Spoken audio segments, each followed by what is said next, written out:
Imagine le jour où tu vas réussir à tenir en handstand quelques secondes. Ce sera tellement satisfaisant. Parce que tu auras passé du temps à t'entraîner, parce que tu te seras focalisé dessus sans relâche. Et je te demande de le visualiser parce que ça va venir. Et bien sûr, le handstand, absolument tout le monde peut le faire. C'est pas inné, c'est juste de l'entraînement. Quand tu étais bébé, tu t'es pas mis à marcher et courir du jour au lendemain. Tu as sûrement commencé par ramper, puis faire du 4 pattes. Ensuite, tu t'es mis debout tout seul, t'es tombé souvent, puis un jour, tu as fait un pas, puis un autre, etc. Et c'est le même processus pour le handstand. Il faut accepter de passer par des étapes pour y arriver. Salut, c'est Charlène. Aujourd'hui, on se retrouve dans le 3e épisode de la série de vidéos sur le handstand. Et si tu me découvres avec cette vidéo, je suis coach sportif diplômée et je crée du contenu sur la musculation et l'entraînement au poids de corps. Donc si ce sont des contenus qui t'intéressent, n'hésite pas à t'abonner.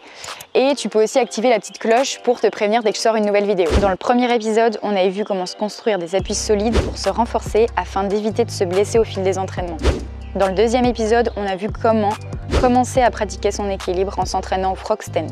Et dans ce 3e épisode, on va aller plus loin, tu t'en doutes, on va commencer à pratiquer le handstand contre le mur. Et si tu tiens le frog stand 30 secondes ou plus, c'est que tu es prêt pour cette 3e étape.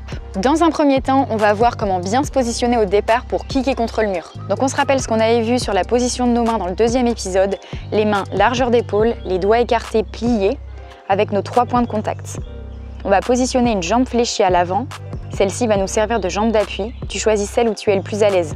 L'autre jambe est tendue vers l'arrière. Tu vas pousser fort dans le sol avec tes paumes de main, bras tendus. Puis tu vas donner une grande impulsion avec ta jambe d'appel de façon à ce que ta jambe tendue à l'arrière monte en premier. Le moment où tu lances ta jambe en l'air jusqu'à ce qu'elle touche le mur peut te paraître très déstabilisant, car tu n'es pas encore sûr de toi. Donc pratique-le le plus possible et dis-toi que rien ne peut t'arriver. Tes bras sont assez renforcés à cette étape et tu as la force nécessaire pour tenir contre le mur. Si tu n'arrives pas du premier coup, pousse fort sur ta jambe d'appel de manière à donner plus d'élan, car c'est ce qui te manque ici. Et c'est normal de ne pas y arriver du premier coup, car au départ, tu ne sais pas avec quelle intensité tu dois repousser le sol. Il faut que tu pratiques ton kick, et une fois que tu vas être un peu plus à l'aise, tu vas essayer de rester le plus longtemps possible contre le mur. Maximum 30 secondes serait l'idéal. Pas plus car tu vas faire 5 à 6 séries de 30 secondes contre le mur, donc faut pas que tu donnes tout dès la première série. Quand tes 2 pieds seront contre le mur, regarde le milieu de l'espace entre tes mains. Fixe un point pour te concentrer. Pense à pousser fort dans tes paumes de main et tends tes bras le plus possible, comme si tu voulais te grandir.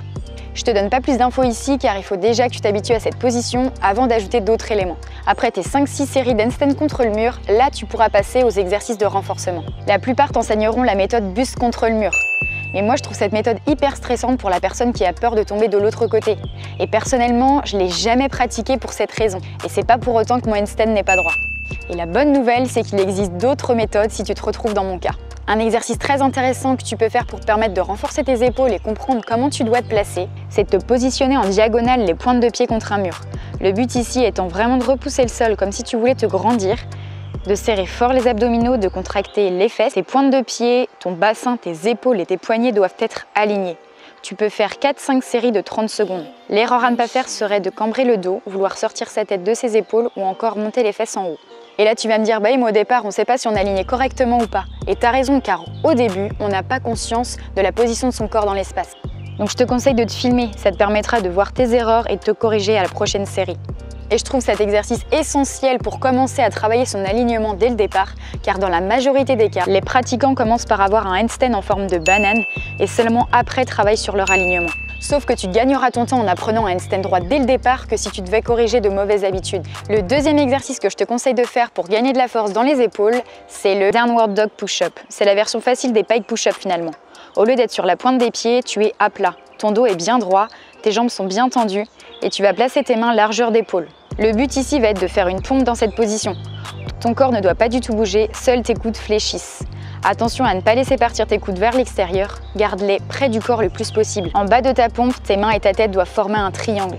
Et je te conseille de faire 4-5 séries de 6-8 répétitions en prenant 2 minutes à 2 minutes 30 de repos entre les séries. Le handstand demande un gainage complet du corps. Donc pour commencer à le travailler, je te conseille de pratiquer un dernier exercice, le hollow body. Cet exercice consiste à pratiquer le gainage sur le dos. Le but est de décoller ses lombaires en faisant une rétroversion du bassin, en serrant le plus possible ses abdominaux. Le but est de placer ses bras tendus au-dessus de sa tête et de décoller ses jambes du sol, de contracter ses quadriceps et de rester minimum 30 secondes dans cette position. Et si au départ le fait de positionner tes bras au-dessus de ta tête te paraît compliqué, positionne-les le long du corps puis tu verras qu'au fur et à mesure des entraînements ça te paraîtra plus réalisable.